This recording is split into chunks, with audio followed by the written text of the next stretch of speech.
Hi అండి అందరికీ, నేను మీ స్వప్న. ఒక్కసారి ఇలా ట్రై చేయండి. ఎగ్ ఫ్రై చాలా బాగుంటుంది. టేస్ట్ అయితే సూపర్గా ఉంటుంది. ముందుగా 2 స్పూన్స్ ఆయిల్ వేసుకోవాలి.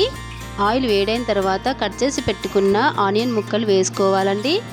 ఈ విధంగా ఆనియన్స్ అన్నీ వేసి కలుపుకోవాలండి. ఫ్రెండ్స్, ఎక్కడ స్కిప్ చేయకుండా చూడండి ఫ్రెండ్స్. ఇలా ఆనియన్స్ అన్నీ ఫ్రై అయిన తర్వాత ఇప్పుడు అల్లం వెల్లుల్లి పేస్ట్ వేసుకోవాలి.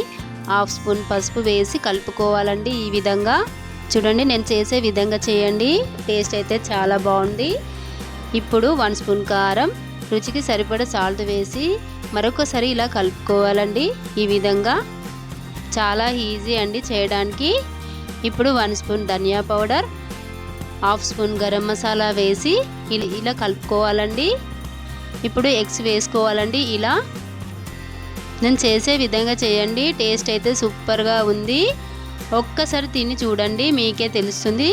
మళ్ళీ మళ్ళీ చేసుకోవాలనిపిస్తుంది, అంత బాగుందండి.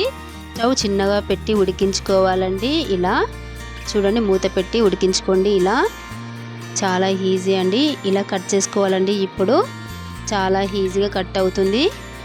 టేస్ట్ కూడా సూపర్గా ఉంది ఫ్రెండ్స్. పిల్లలు కూడా ఇష్టంగా తింటారు. ఇలా తిప్పేసుకోవాలి ఎగ్స్ అన్నీ. టేస్ట్ అయితే సూపర్గా ఉంది. అస్సలు మిస్ అవ్వకండి. ఒక్కసారి ట్రై చేయండి ఫ్రెండ్స్, మీకే అర్థమవుతుంది. ఒక్క ఎగ్ కలుపుకుంటే అన్నం మొత్తం అవుతుందండి. టేస్ట్ కూడా చాలా బాగుంది.